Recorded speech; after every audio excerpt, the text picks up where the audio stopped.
ദൈവനാമത്തിന് മഹത്വമുണ്ടാകട്ടെ. അനുഗ്രഹിക്കപ്പെട്ട പുത്തൻ പ്രഭാതത്തിനായി നന്ദിയോടെ ദൈവത്തിന് സ്തോത്രം ചെയ്യുന്നു.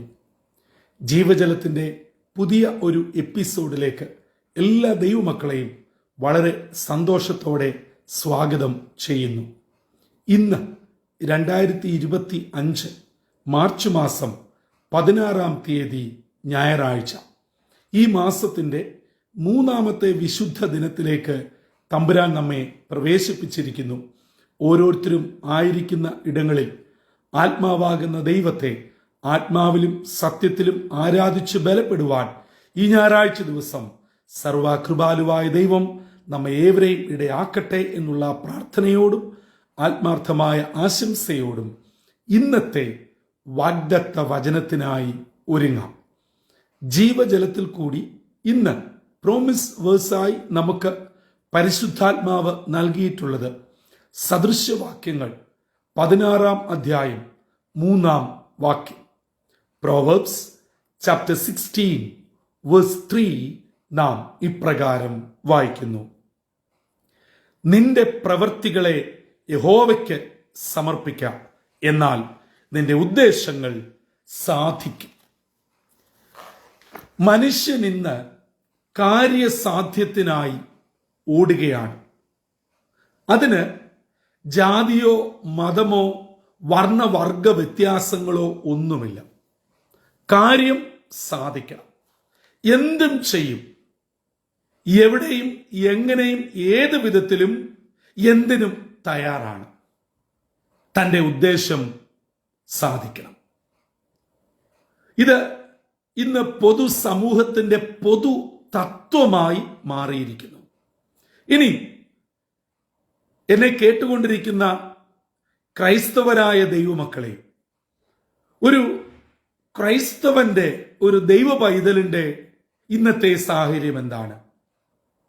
ഒരു സഭയിൽ നിൽക്കും, അവിടെ ഉദ്ദേശിച്ച കാര്യങ്ങൾ നടക്കുന്നില്ലെങ്കിൽ ആ സഭ, അവിടുത്തെ അച്ഛൻ, അവിടുത്തെ ഉപദേശി, അവിടുത്തെ പാസ്റ്റർ കൊള്ളുകയില്ല. ഉടനെ അടുത്ത സഭ, അടുത്ത കൂട്ടായ്മ, അടുത്ത ശുശ്രൂഷ, പിന്നീട് കാര്യസാധ്യത്തിന് വേണ്ടി എവിടെയും എന്തും ചെയ്യുന്ന അവസ്ഥയിലും. ചുരുക്കത്തിൽ എന്റെ കാര്യം ഞാൻ ഉദ്ദേശിക്കുന്നത് നടത്തുവാൻ ഞാൻ എന്തിനും തയ്യാറായി നിൽക്കുന്നു. അവിടെ വിശ്വാസം, ദൈവവചനം, ഒരു ദൈവ പൈതലിന്റെ ധാർമ്മികമായ ഉത്തരവാദിത്തങ്ങൾ, ദൈവം നമുക്ക് നൽകിയിരിക്കുന്ന നിയമങ്ങൾ, ചട്ടങ്ങൾ, ഉപദേശങ്ങൾ, ഇവയ്ക്കൊന്നും ഇന്ന് സ്ഥാനമില്ല. എന്നാൽ ഇന്നത്തെ വാഗ്ദത്ത വചനം ഈ വിശുദ്ധ ദിനം രാവിലെ നമ്മോട് പറയുകയാണ്: ദൈവ പൈതലെ, നിന്റെ ആഗ്രഹങ്ങൾ, നിന്റെ വിചാരങ്ങൾ, നിന്റെ പദ്ധതികൾ എന്താ? അത് ദൈവത്തിന്റെ സന്നിധിയിൽ സമർപ്പിക്ക. നീ അത് ദൈവത്തിന്റെ കരങ്ങൾ സമർപ്പിക്കുമ്പോൾ നിന്റെ ഉദ്ദേശങ്ങൾ സാധിക്കും.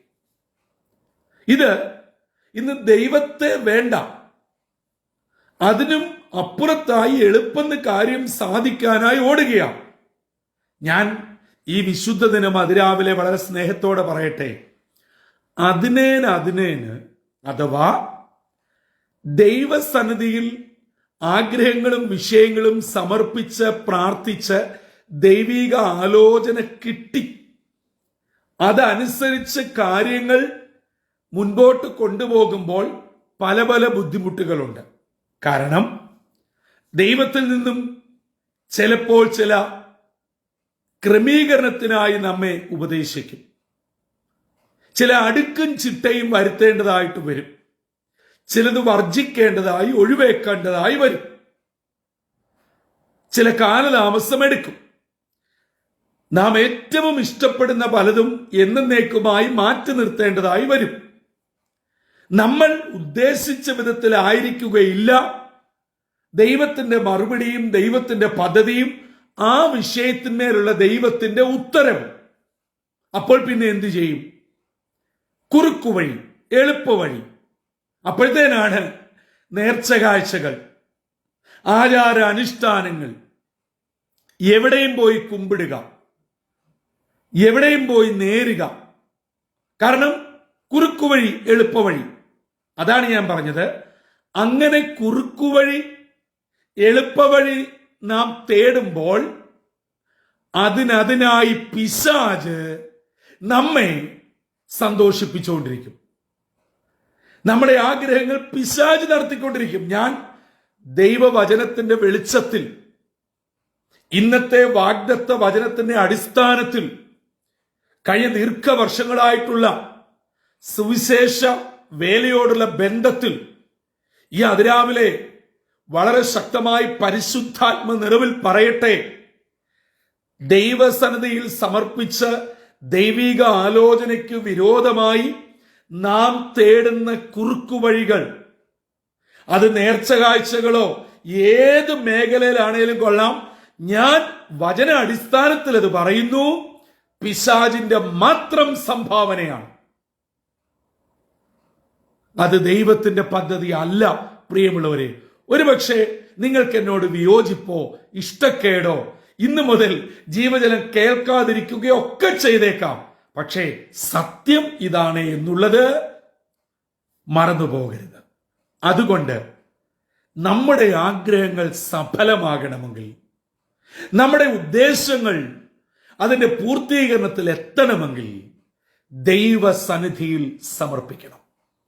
അതുകൊണ്ട് വളരെ സ്നേഹത്തോടെ, പ്രാർത്ഥനയോടെ ഈ അതിരാവിലെ എന്നെ കേട്ടുകൊണ്ടിരിക്കുന്ന മാതാപിതാക്കളോട്, സഹോദരങ്ങളോട് പരിശുദ്ധാത്മാവ് ബുദ്ധി ഉപദേശിക്കുകയാണ്. നിങ്ങളുടെ കുഞ്ഞുങ്ങൾ 10ലും 12ലും പരീക്ഷ കഴിഞ്ഞു, അല്ലെ മറ്റു പല കാര്യങ്ങൾക്കായി മുമ്പോട്ട് നീങ്ങുന്നു. നിങ്ങളുടെ ആഗ്രഹങ്ങൾ, ആവശ്യങ്ങൾ ദൈവസന്നിധിയിൽ ഇറക്കി വെക്ക്. നമ്മുടെ പിതാക്കന്മാരൊക്കെ അങ്ങനെ ആയിരുന്നു. ഞാൻ ഓർക്കുന്നു, എന്റെ പിതാവൊക്കെ ഉദാഹരണത്തിന് കാർഷിക മേഖലയിൽ കൂടെ ഒക്കെ വന്ന സുവിശേഷകരാണ്. ഒരു വാഴവിത്ത് വെക്കണമെങ്കിൽ പോലും ഒരാഴ്ചയെങ്കിലും പ്രാർത്ഥിക്കുമായിരുന്നു. ഇതൊക്കെ എന്റെ ചെറുപ്പകാലത്ത് കേട്ടു വളർന്നതാണ്. ഒരു കുഞ്ഞു കാര്യത്തിന് പോലും ദൈവത്തോട് ആലോചന ചോദിച്ച് ദൈവത്തിന്റെ പദ്ധതിക്ക് വേണ്ടി കാത്തിരുന്നായിട്ട് ചെയ്യുന്നത്. അന്നൊക്കെ ചെറുപ്പത്തിൽ പിതാവിനോട് സംശയം എന്ന രൂപേണ വളരെ തമാശയായിട്ടൊക്കെ ചോദിക്കുമായിരുന്നു. പക്ഷെ പിന്നീടാണ് അതിന്റെ അനുഗ്രഹം മനസ്സിലായത്. അങ്ങനെയുള്ള ഒരു ധന്യമായ തലമുറയുടെ അടുത്ത പിന്തുടർച്ചക്കാരാണ് നമ്മൾ. പക്ഷെ നാം ഇന്ന് ദൈവസന്നിധിയിലാണോ വിഷയം വെക്കുന്നത്? ഞാൻ വളരെ സ്നേഹത്തോടെ ചോദിക്കട്ടെ, നമുക്കൊരു വിഷയമോ ആവശ്യമോ വന്നാൽ നമ്മൾ ഗൂഗിളിലല്ലേ തിരയുന്നത്?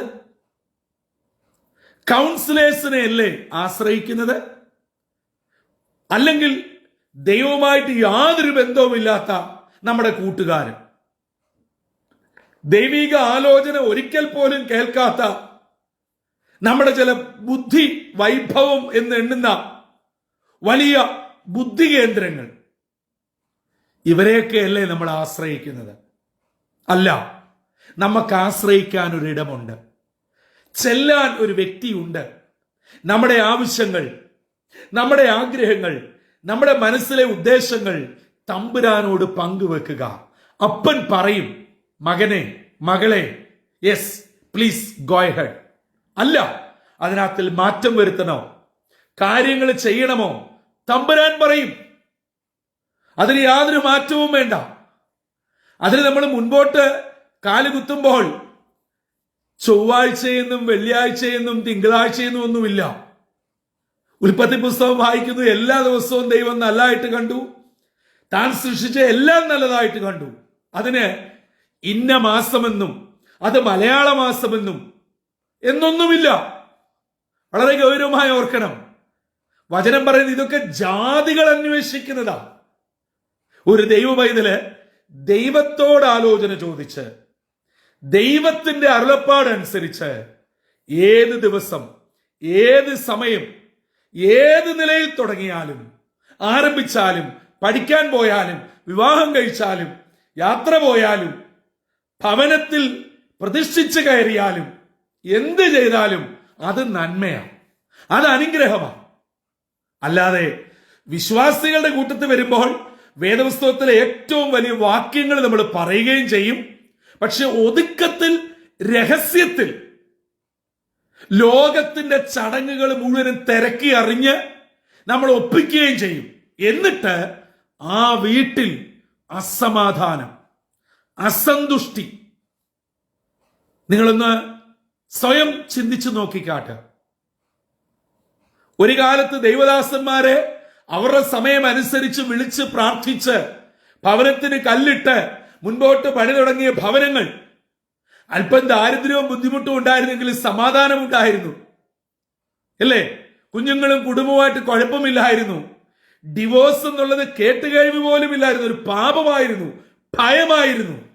ഇന്ന് വാസ്തു നോക്കി ദൈവമില്ലാത്തവൻ നമ്മുടെ കോമ്പൗണ്ടിൽ കയറി അതും നിരത്തി ഇതും നിരത്തി, അവിടെ അത് വൈ ഇത് ഇവിടെ വൈ, കന്നിമൂലയും അല്ലാത്ത മൂലയും പറഞ്ഞ് ദൈവമക്കളെ തകർത്ത് പിച്ച് ചീന്തി പിന്നെ ഒരു ഭവനം വെക്കും.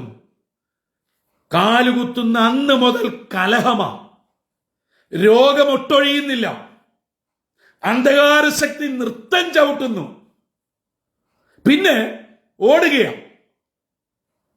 സകല പള്ളികളിലും സകല പാസ്റ്റർമാരെയും പകല ദൈവദാസന്മാരുടെയും പുറകിനോടുകയാണ്. ഒരു ഗുണവുമില്ല. തുടക്കമേ തെറ്റിപ്പോയി, പിഴച്ചുപോയി. സകല ലോകത്തിന്റെ പദ്ധതികളും ജാതികൾക്ക് തുല്യമായി ചെയ്തിട്ട് അതിനെ വേദപുസ്തകം കണ്ടു ദൈവദാസന്മാരെ വിളിച്ച് അതിന്റെ മുകളിൽ കയറി ഇനി എത്ര കൂദാശ ചെയ്താലും, എത്ര പ്രതിഷ്ഠിച്ചാലും, എത്ര ആശീർവദിച്ചാലും, അതിന് എത്ര ഏത് വലിയ സഭയുടെ ഏറ്റവും വലിയ ആളാണെങ്കിലും അടിസ്ഥാനം തെറ്റിപ്പോയി. അതെല്ലാ കാര്യത്തിലും അങ്ങനെയാണ്. അതുകൊണ്ട് തന്നെ ഷർട്ട് മാറുന്ന പോലെ ഭവനങ്ങളിൽ ഡിവോഴ്സ്, അന്യാരാധന. ഈ അടുത്ത കാലങ്ങളിൽ ക്രൈസ്തവ പാരമ്പര്യമുള്ള ഭവനങ്ങളിൽ എന്താണ് നടന്നുകൊണ്ടിരിക്കുന്നത്? എന്താണ് സംഭവിച്ചിരിക്കുന്നത്? ദൈവ ഉദ്ദേശത്തിന്, ദൈവിക പദ്ധതിക്ക് സ്ഥാനമില്ലാതെ പോയി. പ്രിയ മാതാപിതാക്കളെ, നമുക്ക് മടങ്ങി വരണ്ടേ? തിരിച്ചു വരണ്ടേ? നമ്മുടെ കുടുംബങ്ങളിൽ എന്നും ഇങ്ങനെ വഴക്കും അസന്തുഷ്ടിയും അസമാധാനവും ഉണ്ടായാൽ മതിയോ? ഒരു നല്ല ദിനങ്ങൾ നമുക്ക് വേണ്ടേ? ദൈവകൃപ വേണ്ടേ? നീതിമാന്റെ കൂടാരത്തിൽ ജയത്തിന്റെയും ഉല്ലാസത്തിന്റെയും ഘോഷങ്ങളുണ്ട്. അത് നമ്മുടെ ഭവനങ്ങളിൽ നാളുകളിൽ ഉണ്ടാവട്ടെ.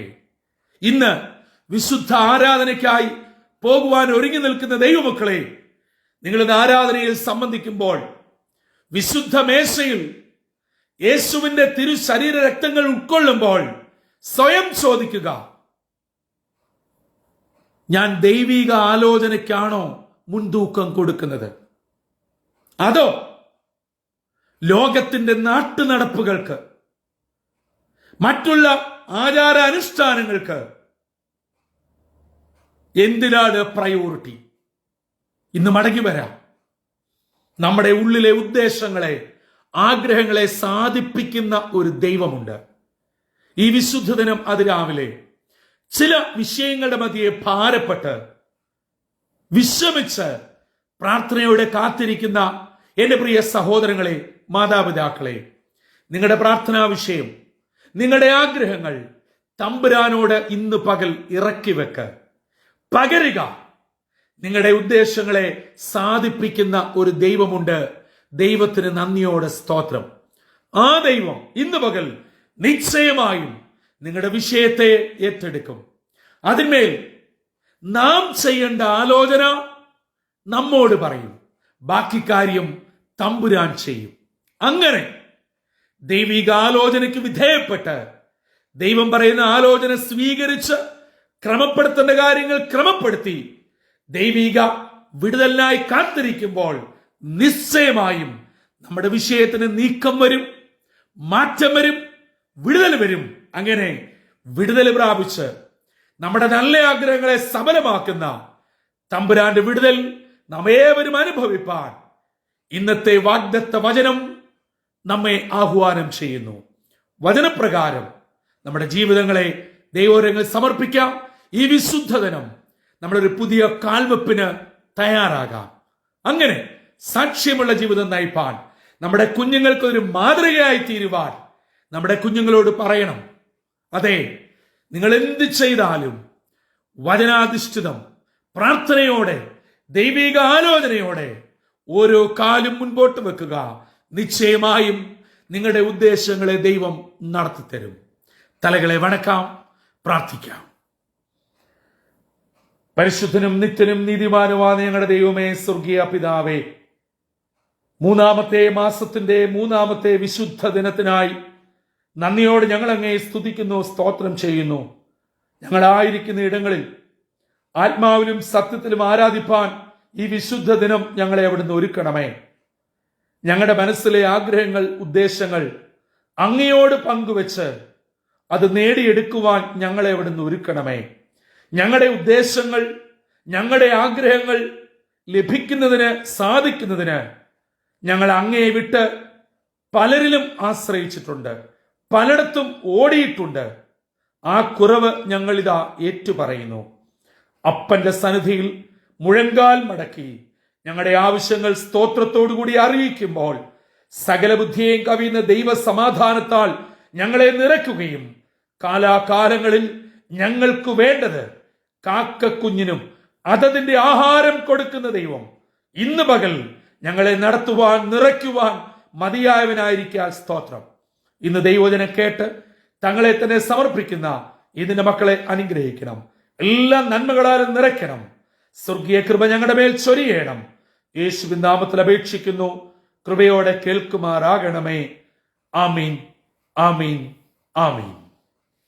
പ്രിയ ദൈവമക്കളെ, നമ്മുടെ ആഗ്രഹങ്ങൾ, നമ്മുടെ പ്രാർത്ഥനാ വിഷയങ്ങൾ സകലതും തമ്പുരാനോട് തുറന്ന് പങ്കുവെക്കുക. ദൈവിക ആലോചനയ്ക്ക് പ്രാർത്ഥനാപൂർവം ക്ഷമയോടെ കാത്തിരിക്കുക. ദൈവം പറയുന്നത് അതുപോലെ അനുസരിക്കുക. നമ്മുടെ ഉദ്ദേശങ്ങൾ നിശ്ചയമായും സഫലമാകും. അങ്ങനെ ധന്യമായൊരു ജീവിതത്തിന്റെ ഉടമകളായി അത് നമ്മുടെ തലമുറയ്ക്ക് മാതൃകയായി തീരട്ടെ. നമ്മളെ കാണുന്നവർ അത് അനുകരിപ്പാൻ ഇടയാകട്ടെ. അങ്ങനെ സാക്ഷ്യമുള്ള ജീവിതത്തിന്റെ ഉടമകളായി കർത്താവിനെ സേവിപ്പാൻ ഇന്നത്തെ ദിനം ദൈവത്തിന്റെ ആത്മാവ് നമ്മെ ഒരുക്കട്ടെ. അതിനായി നമ്മെ തന്നെ താഴ്ത്തി ഏൽപ്പിക്കാം. ദൈവത്തിന്റെ പരിശുദ്ധാത്മാവ് നമ്മെ സഹായിക്കട്ടെ. കർത്തൃ ശുശ്രൂഷയിൽ നിങ്ങൾക്കൊപ്പം brother Santhosh Kodukulanji. God bless you all.